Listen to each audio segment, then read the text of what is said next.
Hey plant lovers, I have some exciting new plants to show you today, and yeah, it feels like ages since I last bought plants. I don't know how long it's been in reality, but yeah, it was just really fun to get some new plants. So without further ado, this first one is actually a cutting, and this is the Monstera adansonii mint.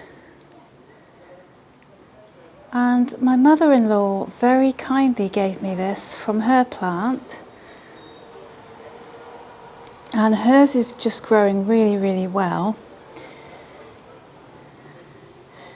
But how awesome is that? I've wanted one of these for ages now, and yeah, finally I have this beautiful cutting. The leaves are so big and beautiful.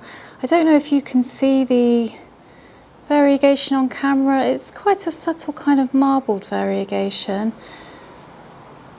But first, obviously, I need to get this rooted, and then my plan will be to put it on a pole and yeah, just to grow it. But this year it's just going to be in its kind of starting stages, my new little baby basically. And I am having to be quite careful about not babying this one too much, because I am really keen for it to be successful, and there's no reason why it shouldn't be successful. But yeah, I just really love it and I want it to be okay.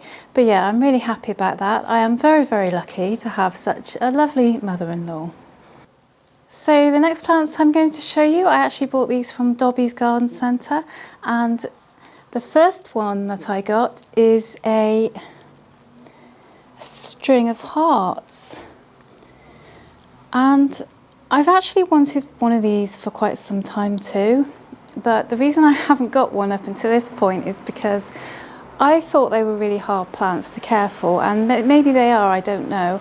I think heard a lot on YouTube and stuff of people saying that they were a bit finicky, but I decided, you know what, I'm going to go off my own experience. I'm going to get one for myself and just have faith that I can at least have a go. You know, the worst thing that can happen is that it doesn't succeed. It's not the end of the world, it's just plants. So I haven't actually finished detangling this one yet. I have started detangling it, but I haven't got there all the way yet. I still have to kind of just sit with it and do some more detangling, because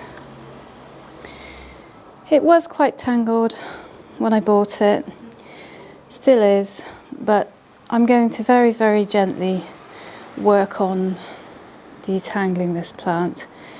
If you have experience of this plant and you have some tips for me, as always, I'd be very happy to hear them. But yeah, I'm just looking forward to having a go with this one, and I'm kind of going on a bit of a hanging plant obsession at the moment. I think because I've got quite a lot of upright plants, and now I'd like some hanging plants so I can kind of, you know, even things out. So just to add some variation to displays. And I don't know if it shows up on camera, but this one actually has some pink tones on the backs of the leaves as well. Really pretty. I haven't decided where I want this one to go yet, but I'm going to have to find a nice spot for it where it can get lots of bright and direct light. So far, the care tips that I'm getting from all the sources I've looked at are bright and direct light, let it dry out between watering.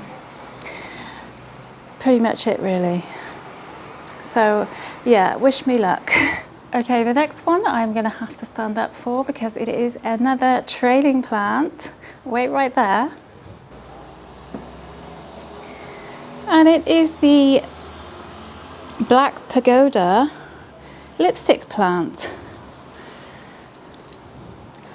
I kind of knew I was getting this one the minute I entered the shop.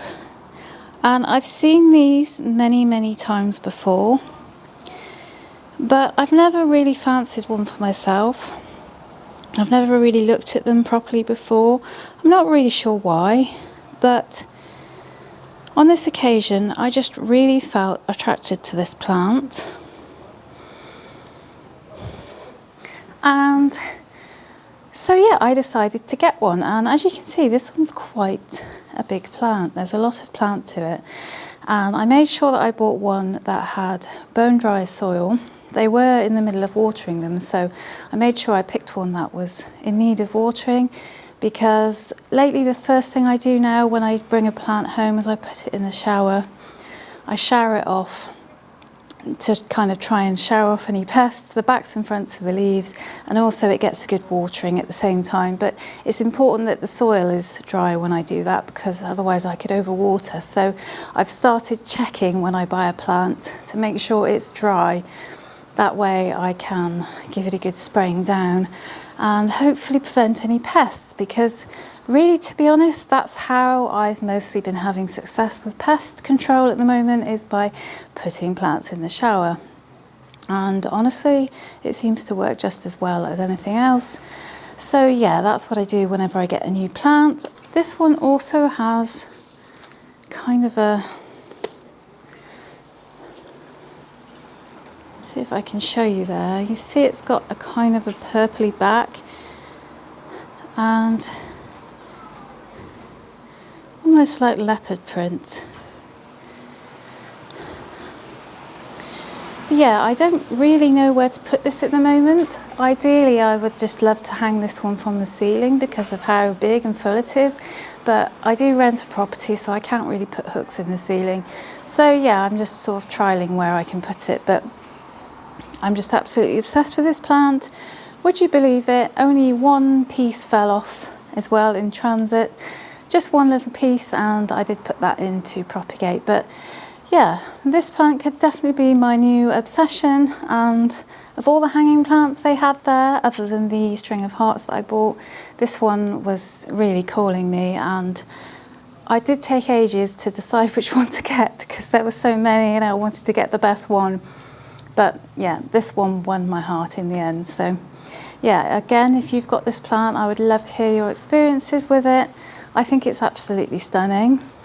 So those are all the plants that I got from Dobby's, but I do have one more surprise plant to show you, and this is one that I wasn't expecting to get.